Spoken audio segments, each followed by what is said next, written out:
Olá, querido irmão, olá, querida irmã. Vós não quereis vir a mim para terdes a vida. Quinta-feira da nossa quarta semana da Santa Quaresma. Vamos tomar o texto de hoje, que é do Evangelho de João, capítulo 5, versículos de 31 a 47. Deixe separado esse texto. Mas também você poderá meditar o texto de Êxodo, capítulo 32, de 7 a 14, que vai trazer a figura de Moisés. São os dois textos que podem muito bem nos ajudar hoje na nossa oração. Vamos fazer o passo a passo, nos preparando, nos dispondo para esse momento de oração. Busque um lugar tranquilo para a sua oração, procurando se acalmar dos pensamentos acelerados, das preocupações, das ansiedades.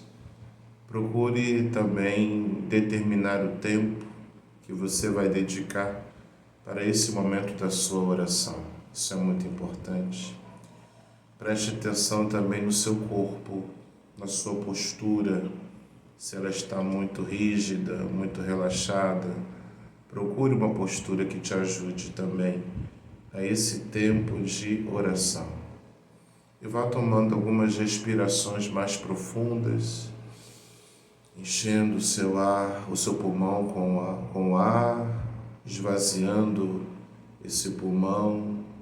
E faça isso algumas vezes, inspirando o mais profundo possível e depois soltando o mais lentamente possível esse ar, puxando o ar para dentro de forma profunda e depois soltando de forma tranquila, lenta e assim se acalmando, se pacificando para esse momento de encontro com o Senhor. Tome consciência do seu corpo, dos seus pés, as suas pernas, seus pés apoiados ao chão, suas pernas, a postura, o seu corpo, as partes que tocam de repente o lugar onde você está sentado, apoiado, a sua coluna, seus ombros às vezes tensos, tente relaxá-los.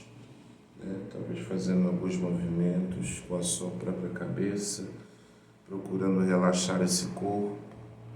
Seu semblante pode ser que esteja tenso, a testa franzida. Tente relaxar o seu corpo nesse momento, tomar consciência desse corpo, convidar esse corpo para fazer parte dessa oração.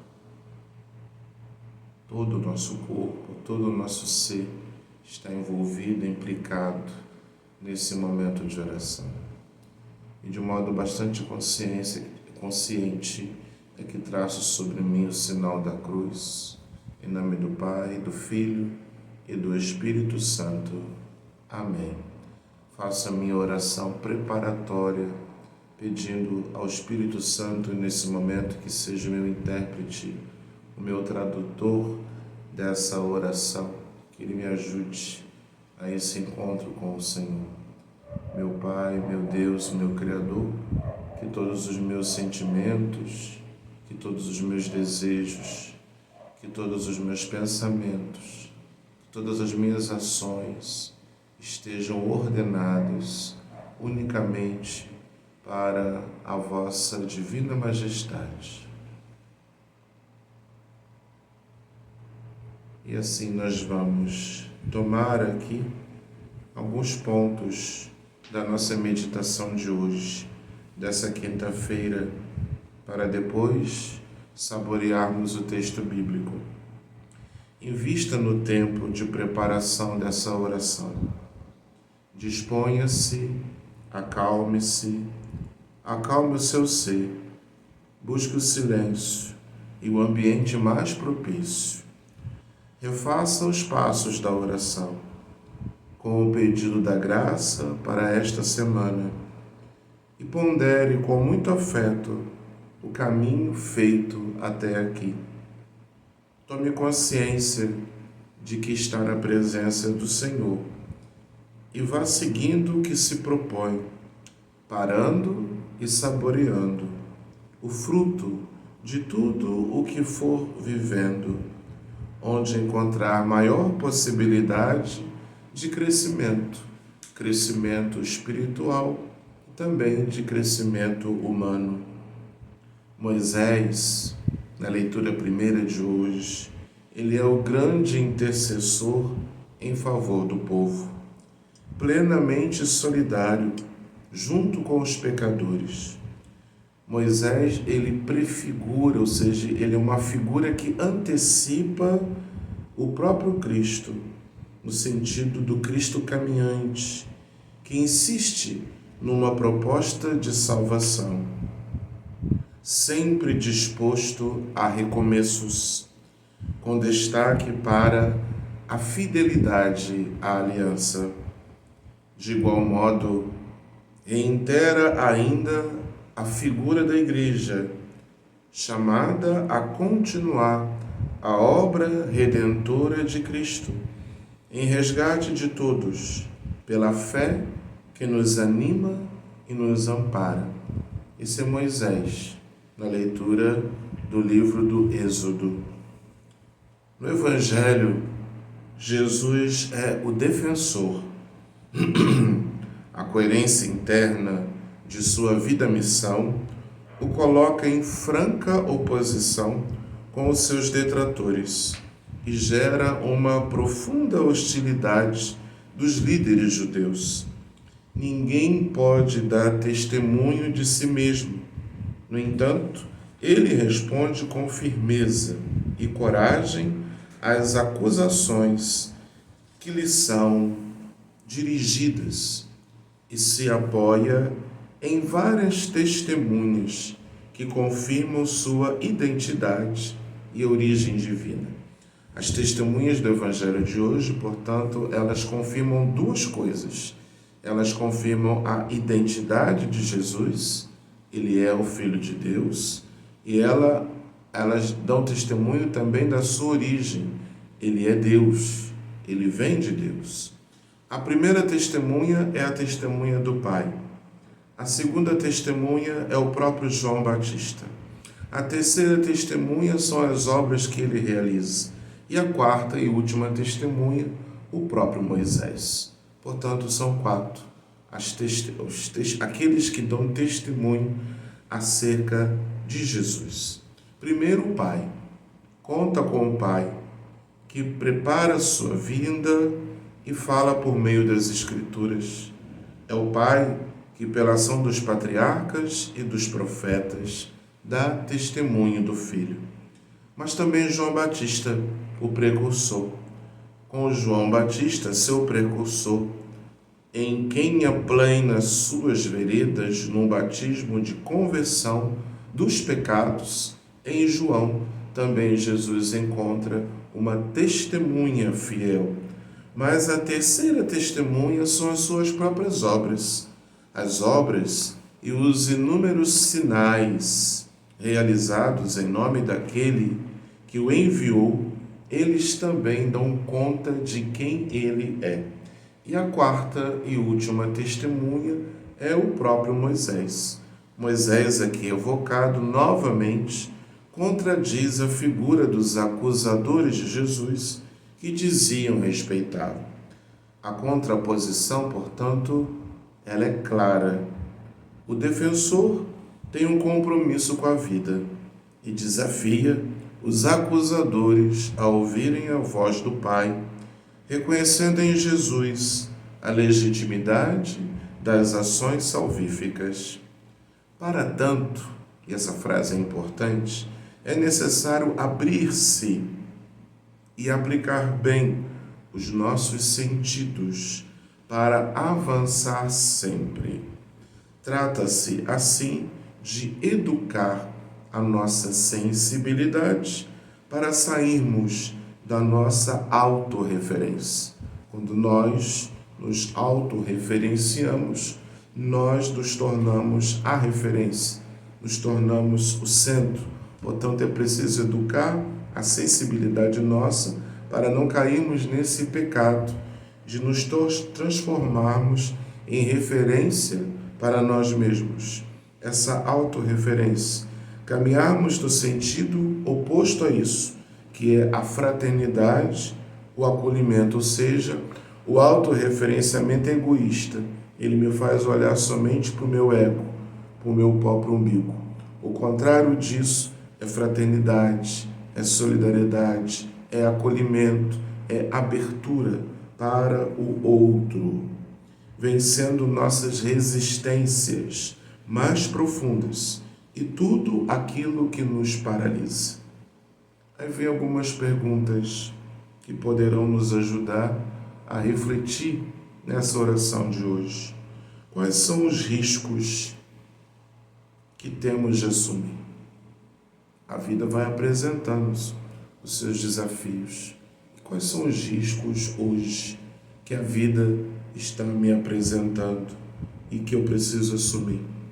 Como encontrar em nosso lugar concreto de atuação no tempo de tanta contradição e discursos polarizados? Ou seja, no meio de tanta polarização, ou é isso, ou é aquilo, como que a gente encontra equilíbrio, um lugar concreto, evitando tanto ser fechado de um lado ou fechado do outro?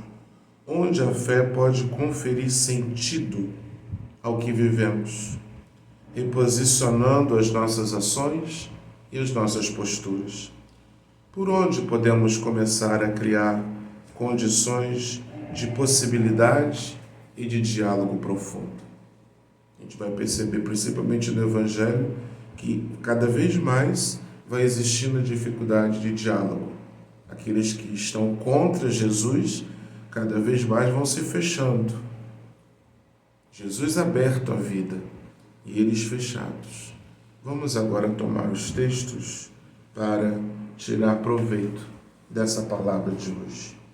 O primeiro texto, portanto, é o de Êxodo.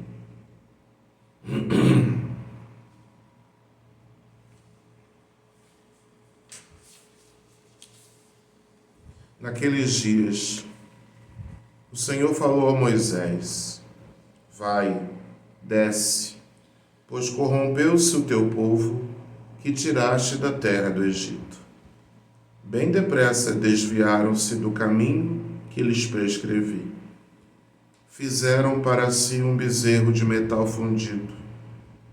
Inclinaram-se em adoração diante dele e ofereceram-lhe sacrifícios, dizendo: estes são os teus deuses, Israel, que te fizeram sair do Egito. E o Senhor disse ainda a Moisés: vejo que este é um povo de cabeça dura. Deixa que minha cólera se inflame contra eles, e que eu os extermine.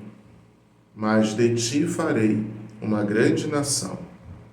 Moisés, porém, suplicava ao Senhor seu Deus, dizendo: por que, ó Senhor, se inflama a tua cólera contra o teu povo, que fizeste sair do Egito com grande poder e mão forte? Não permitais, te peço, que os egípcios digam: foi com má intenção que ele os tirou, para fazê-los perecer nas montanhas e exterminá-los da face da terra. Aplaque-se a tua ira e perdoa a iniquidade do teu povo. Lembra-te de teus servos Abraão, Isaque e Israel, com os quais te comprometestes por juramento, dizendo: tornarei os vossos descendentes tão numerosos como as estrelas do céu. E toda esta terra de que vos falei, eu a darei aos vossos descendentes como herança para sempre. E o Senhor desistiu do mal que havia ameaçado fazer ao seu povo. Você pode pausar este vídeo e retomar este texto mais uma vez, parando de repente numa palavra, numa imagem, em algo que lhe chamou a atenção. e que isso possa ser objeto da sua oração. Continuando a leitura do Evangelho de João capítulo 5, versículos de 31 a 47. Naquele tempo disse Jesus aos judeus: se eu der testemunho de mim mesmo, meu testemunho não vale. Mas há um outro que dá testemunho de mim, e eu sei que o testemunho que ele dá de mim é verdadeiro. Vós mandastes mensageiros a João, e ele deu testemunho da verdade. Eu, porém, não dependo do testemunho de um ser humano, mas falo assim para a vossa salvação. João era uma lâmpada que estava acesa e a brilhar, e vós, com prazer, vos alegrastes por um tempo com a sua luz. Mas eu tenho um testemunho maior que o de João. São as obras que o Pai me concedeu realizar. As obras que eu faço dão testemunho de mim, mostrando que o Pai me enviou. E também o Pai que me enviou dá testemunho a meu favor. Vós nunca ouvistes sua voz, nem vistes sua face, e sua palavra não encontrou morada em vós, pois não acreditais naquele que ele enviou. Vós examinais as Escrituras, pensando que nelas possuís a vida eterna. No entanto, as Escrituras dão testemunho de mim. Mas não quereis vir a mim para ter a vida eterna. Eu não recebo a glória que vem dos homens, mas eu sei que não tendes em vós o amor de Deus. Eu vim em nome do meu Pai, e vós não me recebestes. Eu vim em nome do meu Pai, e vós não me recebeis. Mas se um outro viesse em seu próprio nome, a este vós o receberíeis. Como podereis acreditar, vós que recebeis a glória uns dos outros, e não buscais a glória que vem do único Deus? Não penseis que eu vos acusarei diante do Pai. Há alguém que vos acusa? Moisés, no qual colocais a vossa esperança. Se acreditasseis em Moisés, também acreditarias em mim, pois foi a respeito de mim que ele escreveu. Mas se não acreditais nos seus escritos, como acreditareis então nas minhas palavras? Você pode pausar esse vídeo e ler esse texto mais uma vez. Continuando para viver a nossa oração de hoje. É o Senhor que nos inspira a abandonar toda a limitação e negligência em favor de um modo mais simples e descomplicado de viver, coerentes com o nosso batismo e com a missão que recebemos, encarnando uma vida de fé contextualizada e atenta aos clamores do povo. Inauguremos, pois, com coragem, uma história de comunhão com nossos irmãos e irmãs, que nos faça verdadeiros seguidores de Jesus de Nazaré, alinhados às promessas de Deus Pai, provocados pelo exemplo de João Batista, desejosos de também realizar as obras de redenção. Vamos reconsiderar os textos da liturgia de hoje. Tanto Moisés quanto Jesus são figuras de incansável solidariedade junto do povo. A gente percebe Moisés determinado a defender o povo, mesmo o povo pecando, e Jesus determinado na defesa da vida que brota da cura daquele paralítico lá na piscina de Betesda. Lembra que essa semana, toda essa confusão que vai crescendo em cima de Jesus tem a ver com aquela cura feita no paralítico, na beirada da piscina de Betesda, no dia de sábado.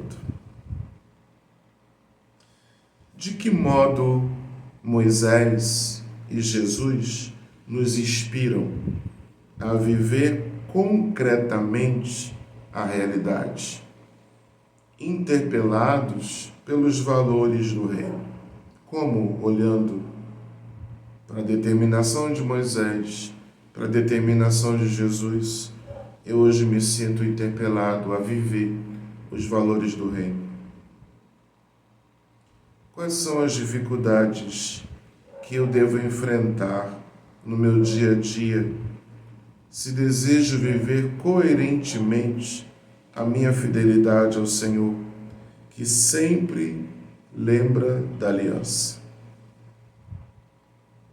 Em que ponto do caminho eu me encontro hoje? No Evangelho de hoje, Jesus se encontra diante de um impasse diante dos judeus. Como você se sente diante desses apelos? Contemplando toda essa tensão que está acontecendo na vida de Jesus. Como me sinto diante desses apelos? Você tem coragem suficiente para dar seu testemunho quando isso é necessário? Que tipo de transformação você pode operar dentro de suas condições, dentro de suas possibilidades, para viver uma fé que seja uma fé mais autêntica e culturalmente contextualizada, ou seja, uma fé plantada no aqui e no agora, porque às vezes a nossa fé fica uma fé muito abstrata, muito voando por aí. Como viver a minha fé no contexto da minha cultura, ou seja, nesse lugar que eu ocupo no mundo. O relacionamento com Jesus é afetivo e por isso pode tornar-se efetivo e garantidor de vida. Trata-se de um reconhecimento pessoal, mas que nos abre ao mundo e a todos. Eu reconheço no mais profundo do meu coração esse encontro com o Senhor, mas não é o Senhor que fico eu e Jesus aqui. Esse encontro com Ele me abre para o mundo, me abre para os outros, concretizando-se num bem sempre mais universal e comunitário. Destina-se a todos, todos, todos, todos. É o Papa Francisco que gosta de dizer isso. O anúncio do reino de Jesus não é para alguns, ele é para todos. Não basta, essa frase é importante, não basta reconhecer intelectualmente o Senhor.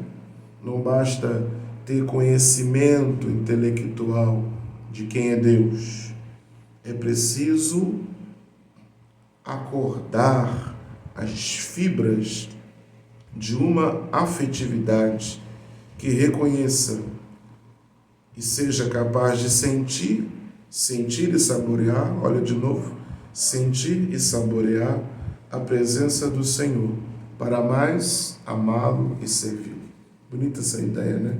Não basta conhecer, ter cabeça inchada, né? Hoje tem muita gente que conhece e até briga por aquilo que conhece. Mas isso não é caminho de conversão. O caminho da conversão está aqui, no coração, no desejo, né? Então ele vai dizer, é preciso acordar as fibras mais profundas do nosso coração, da nossa afetividade. Porque a gente pode perceber que tem pessoas que conhecem muita coisa de Deus e nem por isso se deixam afetar por esses conhecimentos. Eu conheço muita coisa de Deus, mas eu continuo falando, irmão, Eu conheço muita coisa de Deus, mas eu continuo prejudicando o meu próximo.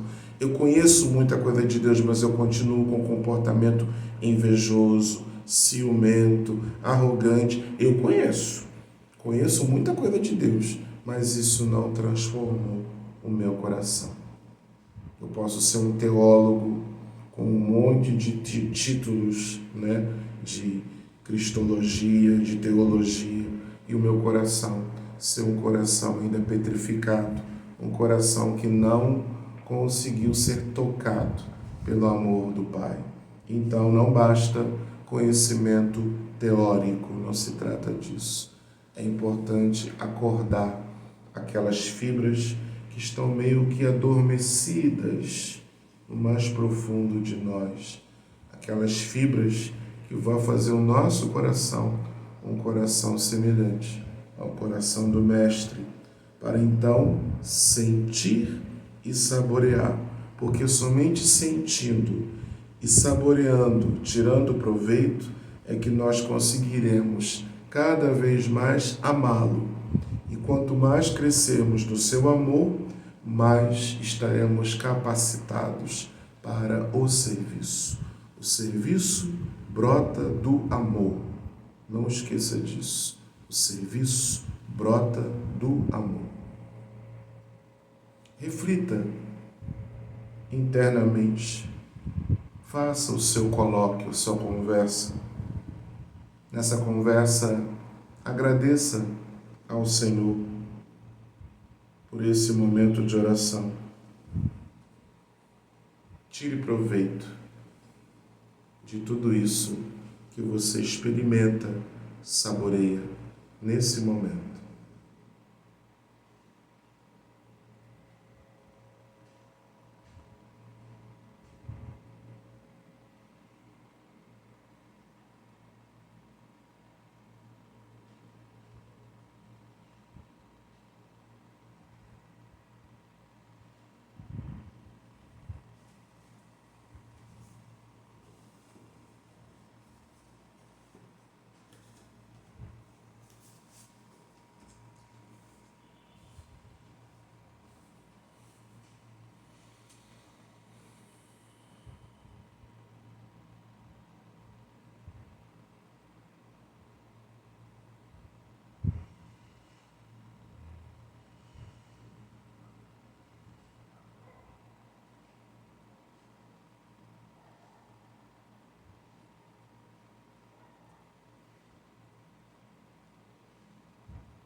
Concluímos esse momento da oração e com gratidão rezamos.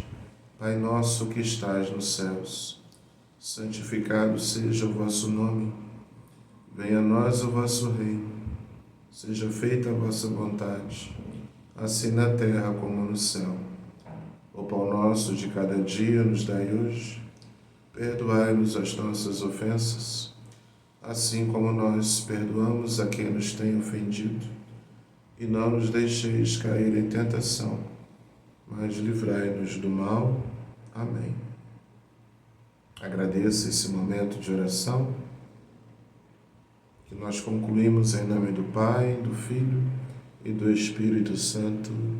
Amém. Obrigado por rezarmos juntos e até a próxima, se Deus quiser. Ânimo e generosidade.